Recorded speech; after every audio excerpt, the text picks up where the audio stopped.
Bonjour, je suis Hakim Na'lam et je vous propose ma chronique du dimanche 14 janvier 2024.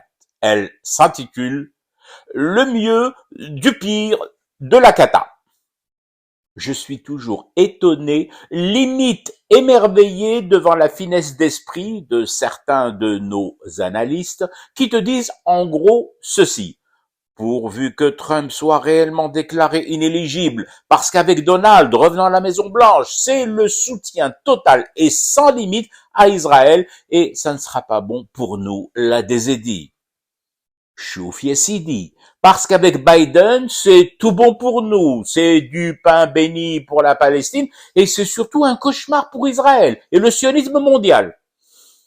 Il est projeté où ce film, Les Frères Lumière? Non, mais parce que je dois vite courir le voir, ce blockbuster comique dans lequel, paraîtrait-il, l'actuelle administration US serait moins gentille, moins encline à passer tous ses caprices à Tel Aviv.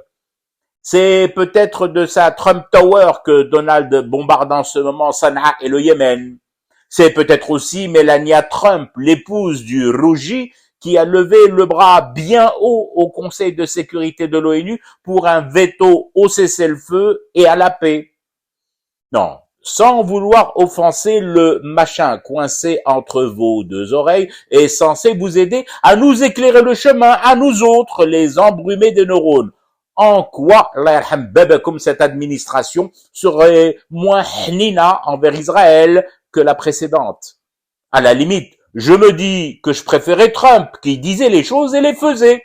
Il était pour Israël, était sur le point d'ouvrir une ambassade sous le lit MMA de Momo 6, et il n'hésitait jamais à encourager sa fille à porter la kippa encore plus haut que son sioniste de mari, Jared Kushner. Direct Nichen. Aujourd'hui, t'as quoi?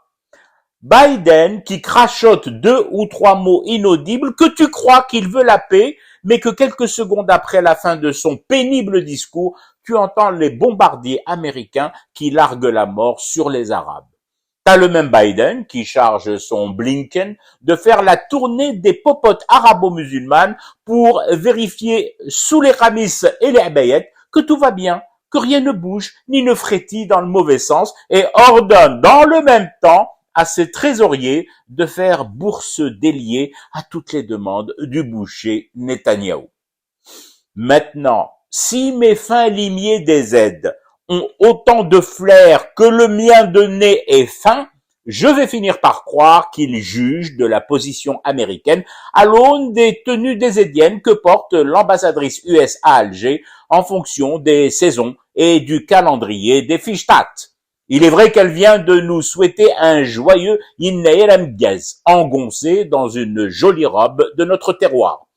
Je veux bien que le niveau d'analyse des rapports stratégiques entre États, entre blocs et centres d'intérêt planétaire en soit réduit au poulet de Yinnaïr apprêté mitonné à la texane, mais très honnêtement, je préférais encore le côté franchement abrupt des tenues de Halloween tie-tie dont se drapait Trump et qui ne laissait aucune place au doute quant au programme des réjouissances à venir. Je fume du thé et je reste éveillé, le cauchemar continue. C'était Hakim Na'lam, je vous retrouve demain pour une autre chronique et une autre façon de dire son amour à l'Algérie.